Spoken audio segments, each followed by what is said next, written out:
Welcome to A Friend of Mine, a series of conversations with some incredible and inspiring women in business from regional and rural Australia. I'm Kimberly Finesse, your host and the founder and editor of Oak Magazine, and I cannot wait to introduce you to some amazing female entrepreneurs who will share with you their experience and knowledge of what it takes to start, grow and scale a successful business. So let me introduce you to a friend of mine. Meet Carrington Lyons, the first female camera operator on the 9 News Central Victoria team. The most remarkable part? She's only 22. Carrington has always had a passion for photography and filmmaking, but Year 12 at St Brigid's College Horsham didn't pan out the way she anticipated.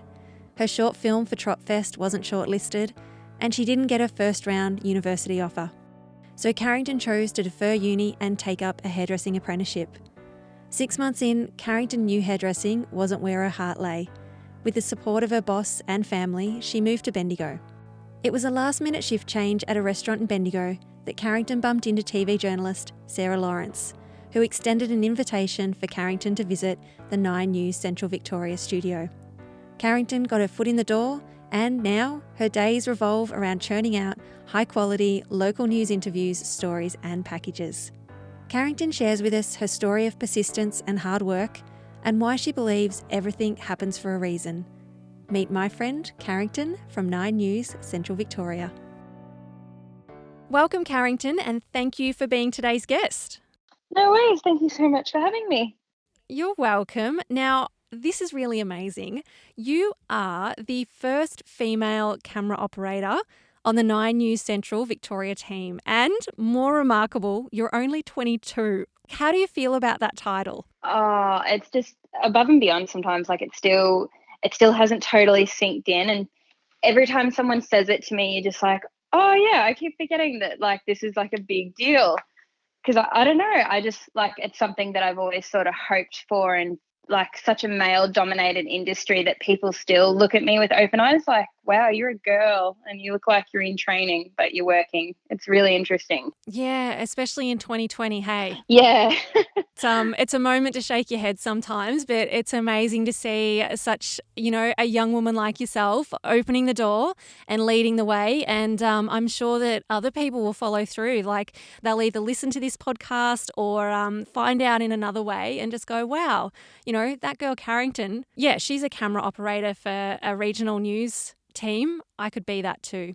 Oh, I love that. I hope there's more people that think like that and aspire to do things that might not necessarily be like right at the door for them, if that makes sense. Yeah, it does, definitely. Now, what I love about your story is that it doesn't follow a straight line from, say, high school to uni, then into the workforce, and from there, working your way through the ranks. Instead, there's been a couple of career changes and, a few hurdles. Can you take us back to year 10 work experience and tell us why that was so significant for your career and how it all started? So when I was year 10, I definitely did not know what I wanted to do for work experience. And both my parents knew that I'd taken a big interest in these short videos around the school of my friends, and I'd take them on my phone and come home and chop them up on the computer. And my dad just said to me, like, well, do you want to work with cameras? And I was like, oh, well, of course, yes, that sounds like fun. And my mum being a photographer, I already sort of knew a bit about being in front of them and behind them. And my dad sort of approached me and said, well, do you want to try news? Because obviously that's something here local. So my dad organised for me to do work experience for a week at Win News. And that was really exciting. My mum took me shopping. We got proper nice clothing for all of it. It was really exciting. It's so important. Joke, that's what we did. It actually is. And it I just remember owning ballet flats for the first time and cute little shirts, the pop color shirts that the journalists would wear on the TV. And it just, you're so young in this really professional workplace. And it was a huge deal. And I just remember coming in there and meeting Sarah, and particularly one of the camera operators named Cable Williams. And he was phenomenal. I remember the journalist sort of wanted me to stay with them, but I know that Sarah Lawrence knew that I'd taken more of an interest to the camera and the editing side. And she definitely helped me sort of stay with cable most of the way. So he would actually let me have a little look like through the lens of the camera. And I remember one day he'd let me sit down at the computer and just sort of like put things together into a sequence to how like it would sort of go on the news. And I don't know, it really put things in perspective. It was way different than watching your friends on the screen. It was so high quality and the audio was amazing. And it was just nothing I'd ever seen before. It's just fantastic when there's someone in a workplace that recognises, I suppose, a younger person's interest and just, I don't know, pops them under their wing and, sort of herds them over to where they need to be, because you'll just learn so much from on-the-job work experience, don't you think? Oh, definitely. And it just shows so many years later. At that point in time, there is no way it's year 10 work experience. Oh yeah, so much fun. But actually so many years later, like it just leaves such a big imprint. And I don't think you really recognize that at the time. No, I agree too. Most certainly. Year 10 work experience definitely had played a big role in where I am today. So I suppose from that point, did you then recognise you wanted a career in media? I knew it was definitely of interest, but it was funny at the same time, probably only 6 months prior, I'd actually also done my certificate 1 in hairdressing through school as well. So I sort of had a little bit of a foot in the door in both. Were you pulled towards one more than the other, or? Oh, it was always media. It was always media, straight from the beginning. Now, you mentioned also that there was a teacher at school that had recognised your interest in media and helped you enter Melbourne's Tropfest. When I relocated to Horsham, my year 11 and 12 media teacher, she really took a shine to me, and particularly the fact that I had access to a high definition camera through my mum. Because I had such amazing equipment available to me and such a good eye already for framing and composure and, all those aspects that you have in a frame of a camera, she really pushed me to enter Tropfest, which is a Melbourne competition, which I think by the end of it, they actually only show 10 videos from districts and schools. Yeah, it's a pretty big competition, which they do once a year. And she helped me enter that. And unfortunately, I didn't receive a letter of acceptance for it, which was a pretty big deal at the time because I was coming to the end of year 12. I'd spent 6 months on this massive project, which I think is still somewhere on YouTube, actually. It was this huge 10-minute long video. Like my mum helped me like work out how to record myself, like stuck in the back of a ute. Oh gosh, we just filmed so many things, and some were shot in day, some were shot at night, some were shot with the big camera, and sometimes the audio wasn't right, so we had to work out how to sync up like a proper pop mic, and it was full on. So we entered it into the competition and didn't get in or didn't receive a letter of acceptance or anything. And I'd come to the end of year 12 and I'd picked up a job at a hair salon. And they actually offered me an apprenticeship, which definitely swayed me that way because I sort of felt it wasn't a failure, but it sort of felt like I'd failed at something that I wanted to pursue, and there was something else on, like another window had opened for me. Yeah. If that makes sense. Yeah, it does. Yeah. I can see how, you might have made that decision back then. And obviously you made a really big decision in deferring your offer to Deakin University at that time. Yeah, well, that was another thing that didn't quite go right. So I got my letter of acceptance for Deakin, but I didn't actually get it for film and television. I got it for drama. So it just didn't, none of it quite felt right. None of it synced up the way it was supposed to. And then, I had this offer for an apprenticeship, and a lot of my friends had decided to go to university. So most of them moved because we're in a tiny little town. There's not really a lot of opportunity there. So a lot of them had relocated and moved away. And I decided in the end to obviously take up this apprenticeship and at least put something behind me rather than just working the year, because I'm such a school buff. I love school. I love being a sponge and soaking up as much as I can. At the time, you were feeling pretty crushed about the decision to defer, or you were happy to go into hairdressing? I guess a bit of both, because hairdressing was something that I'd already sort of started back in year 10 when I did my Cert 1 certificate. However, if I had have got the opportunity at Deakin for film and television, it wouldn't have swayed me at all. That would have been the direction I would have chose, but unfortunately it just wasn't on the table for me. So hairdressing to camera operating, that's a big change. Can you tell me Massive. more about that? How did you eventually sort of, I suppose, almost do a full circle back to what you wanted to do? So I took up this apprenticeship and I got about six months in, and I just remember this really distinctive conversation with my boss. And my boss just actually said to me one day, she said, if you are too smart for this, do better, strive for better, do what you want to do. And that was such a big turning point, because like I was 6 months into this apprenticeship, I'd really committed to it, but I wasn't happy in it. And after this conversation, it just made me feel like, wow, if I let this go, I'm not going to let her down. I'm just going to better myself. And that's pretty much what happened. So I sat down with my mum and my boss, and we decided I was going to discontinue my apprenticeship after 6 months.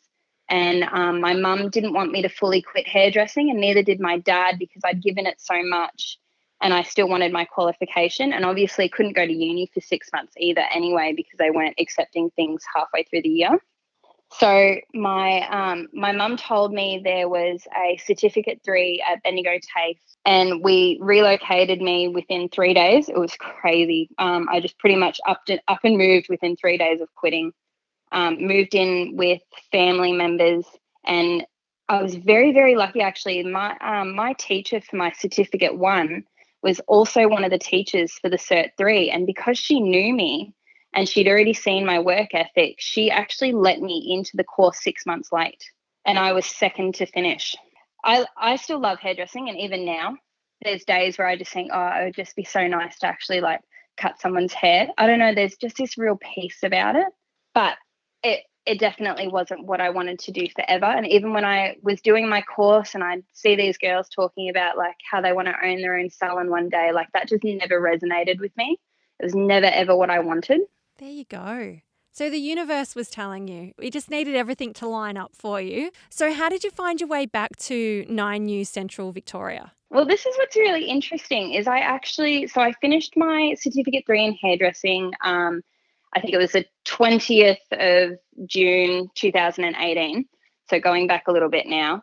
And at the time, I was working 3 jobs. So I was working as a qualified hairdresser at Onyx Hair Co. in Maiden Gully, and I was working at a restaurant and a nightclub.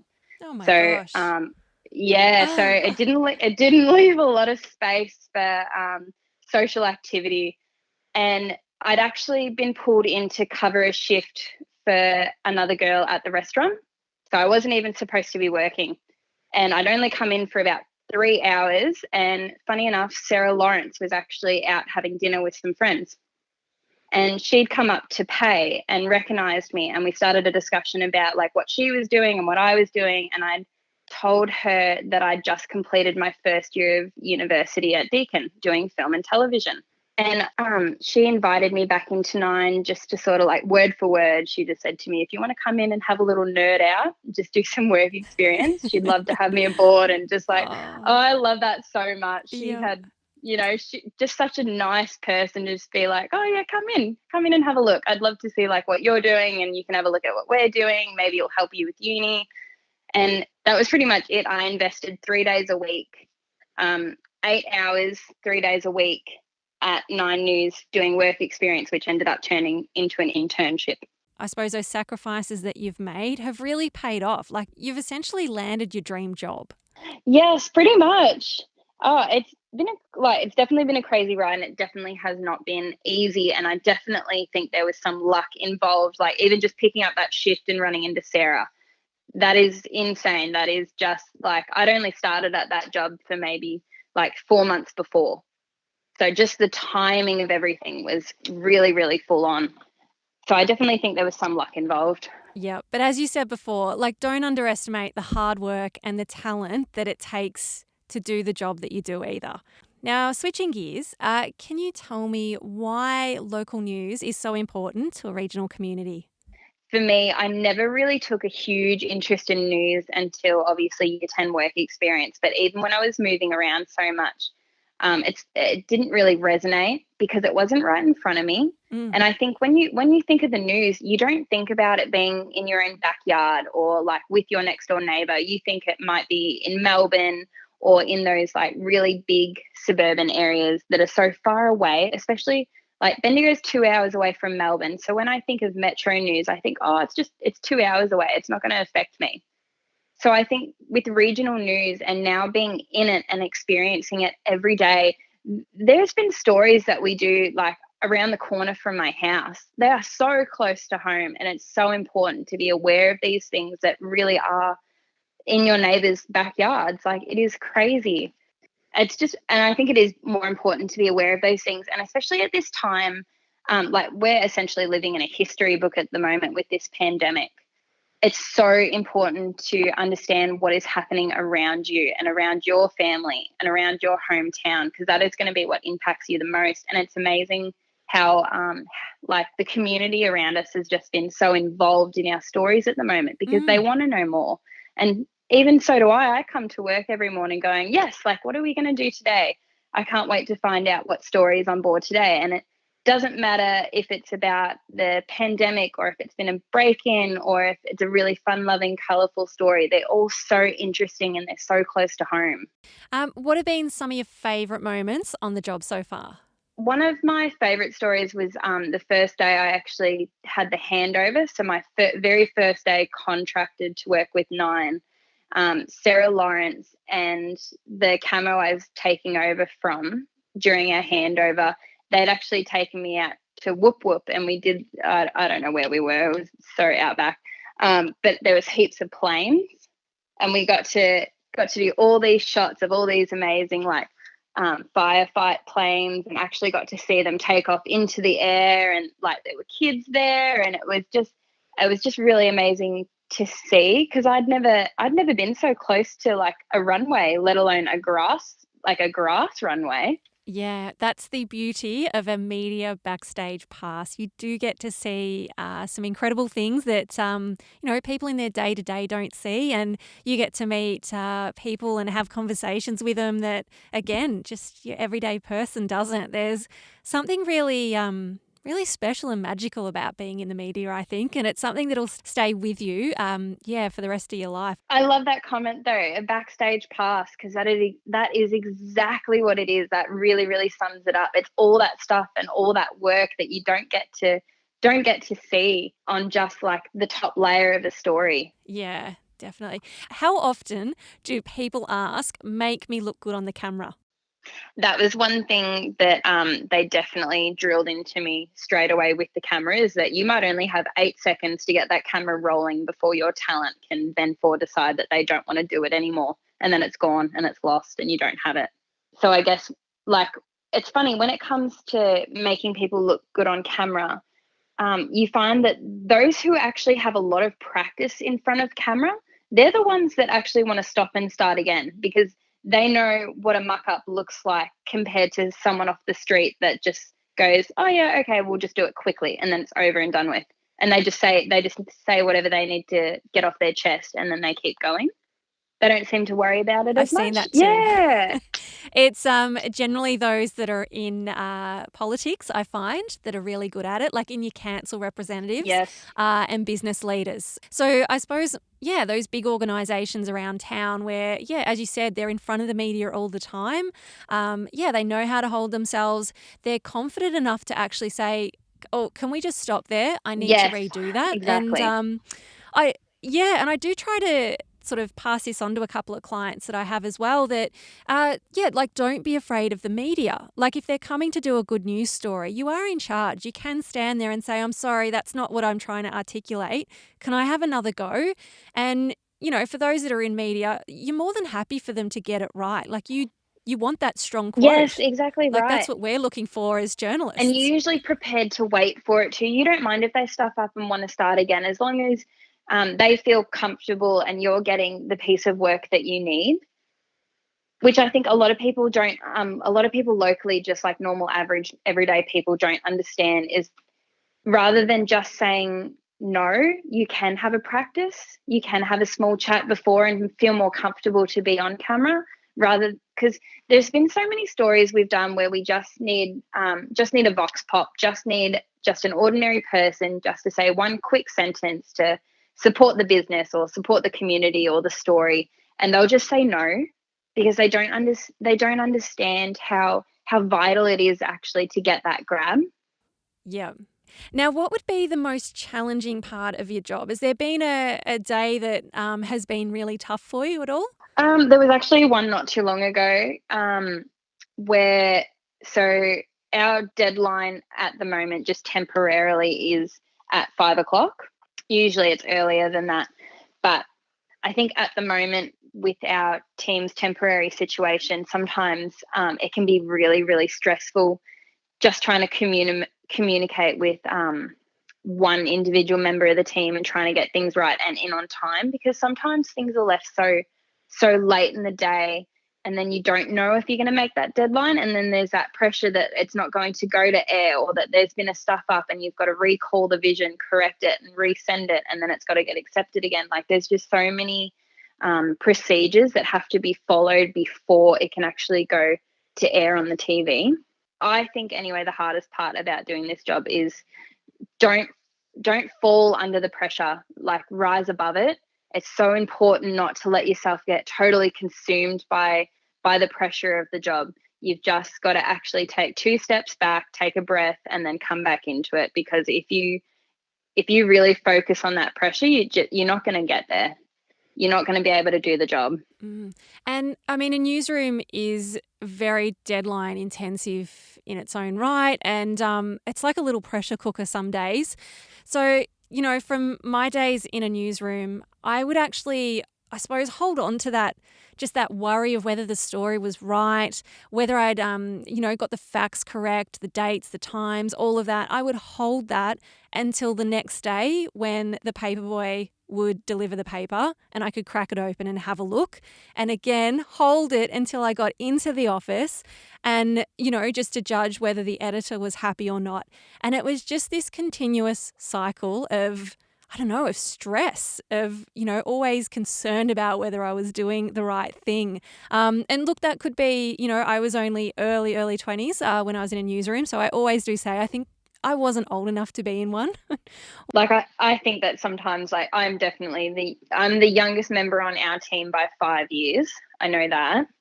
And then being the only girl that's a camera operator as well, like, I really heavily rely sometimes on that other camo Dan D, and he has taught me so much. And actually, even just before jumping on to you, I got a call from him about the footage that we did today, and just I love that he relays feedback to me. It's just so relieving when, like, you pick up the phone from your coworker and they're not going to tell you something bad when they actually say to you, like, good job today, like, that looked amazing, lighting looks good, audio sounds good. It's just really good it's that relief that you're doing it right. Constructive feedback. It's the way they deliver it, isn't it? It just that helps you continue to grow rather than, I suppose, just stall and doubt yourself all the time when you go into work. So No, exactly you're lucky right. to have such good leadership around you and obviously great teammates. Now, looking back, and I know there's not a long time sort of between high school and where you are today, like, just looking back, do you ever wish that you might have taken a left lane instead of a right one, or are you just happy with the way things have unfolded? I guess I'm one of those people that doesn't really dwell on the past. I guess, whatever is meant to be will be, very que sera, sera kind of person. If, people have sometimes said to me, like, oh, maybe you never should have done media from the start and shouldn't have done the hairdressing. But if I hadn't have done the hairdressing, then I wouldn't own my house. And I never would have picked up a second job that led me into the media 2 years earlier, prior to those other students that are still studying at Deakin University. Like, I just think everything worked out the way it was supposed to. Even with my Deakin offer the first time around, getting drama, which obviously wasn't what I wanted, so it steered me in a different direction. But when I reapplied after I got my qualification, I got accepted for film and television and got offered accommodation. Like, it just resonated that was right. That was supposed to happen, and this is how it's supposed to be. Yeah, exactly. So for those that may be coming up to the end of year 12 this year, or maybe even missed out on their first preference last year, there's always time. You know, whatever happened at the end of year 12 doesn't determine your future or your career direction by any means. Absolutely not. And there's so many ways around it that people just don't understand. And I think too, if you've got one problem, don't focus on that problem. Start focusing on things that will help that one problem. Now, finally, before I let you go, can you tell me about a friend of yours that we need to know about?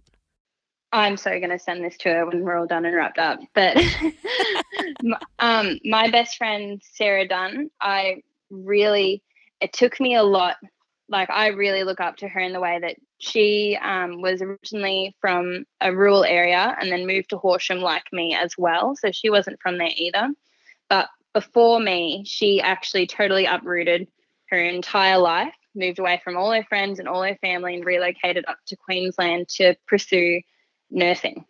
I don't know why she wanted to do it in Queensland. I don't understand the codes and conventions and things, the differences between Victoria and Queensland, but obviously that's where she wanted to be, and that had the area of study that she needed and wanted to strive for. And I just think that's amazing, like such an independent person who's my age as well. And she just was like, this is what I want to do, this is where I want to be, and I'm going, and I can do it, and I know I can do it, so I'm going to go do it. Ah, that's beautiful. And you also have somewhere to stay if you ever want to go up north. Yeah, exactly right. I've got a little holiday house.